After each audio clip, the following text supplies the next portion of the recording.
ان کے سلسلے میں بہت سارے ناکارہ پروجیکٹس ہیں جو خام خواہ پیسے وصول کر رہے ہیں، اور جنہوں نے معاہدوں کے مطابق اپنے پلانٹس نہیں بھی لگائے، لیکن حکومتوں کی حمایت کی وجہ سے ان کو بلا وجہ کی پیمنٹس ہوتی رہی ہیں، ان کو روک لیا جائے۔ آپ کے پاس ریلیف دینے کی ایک سہولت پیدا ہو جائے گی۔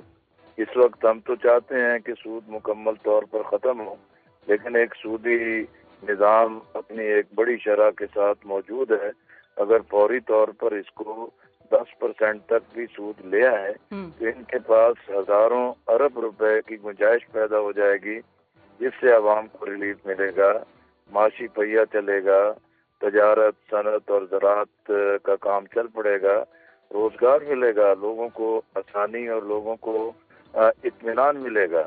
لیکن اس کام کے لیے تو ایک بڑے اقدام کی اور جرأت مندانہ اقدام کی ضرورت ہے۔ آئی ایم ایف کی شاید کہیں بھی نہیں روکتے کہ جاگیرداروں پہ ٹیکس نہ لگاؤ۔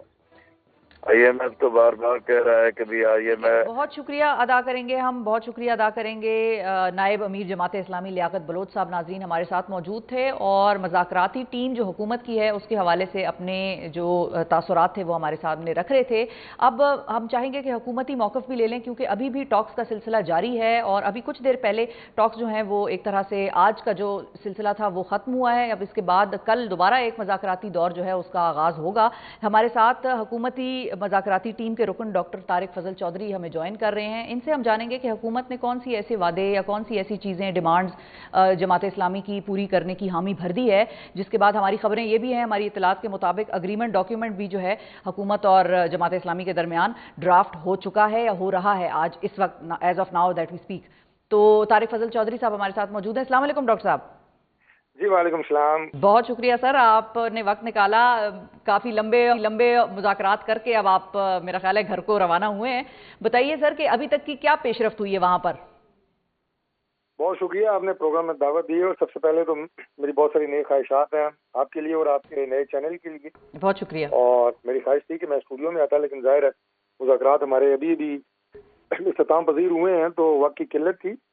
بہرحال جو آج آپ نے مذاکرات کے حوالے سے کہا ہے، دیکھیں آج یہ ہمارا کوئی، اگر آپ پہلے دن کے ملا لیں تو آج ہمارے 5واں راؤنڈ تھا، جس میں ہم نے جماعت اسلامی کے ساتھ بڑی تفصیل سے اور بڑی یعنی مائکرو مینجمنٹ کی حد تک ان سے ساری ہم نے گفتگو کی ہے۔ اور پہلے ہماری 3 رکنی ایک کمیٹی بنی تھی، جس میں عطا طاہر صاحب، انجینئر امیر مقام صاحب اور میں اس میں شامل تھے، لیکن جماعت اسلامی کے مطالبات کو دیکھتے ہوئے ہم نے اپنی اس ٹیم کو ایکسپینڈ کیا، اور اس میں ہماری ٹیکنیکل ٹیم بھی شامل ہوئی، جو کہ ہمارے پاور سیکٹر سے ریلیٹڈ تمام سینئر افسران تھے، سیکٹری پاور، ان کے ساتھ ایس بی آر کے لوگ، فائنانس ڈویژن کے سینئر افسران، اور پھر آخری 2 جو راؤنڈ ہوئے ہیں اس میں وزیر داخلہ خود تشریف لائے، اور جو ہمارے وفاقی وزیر پاور ہیں سردار اویس لغاری صاحب، وہ بھی موجود تھے۔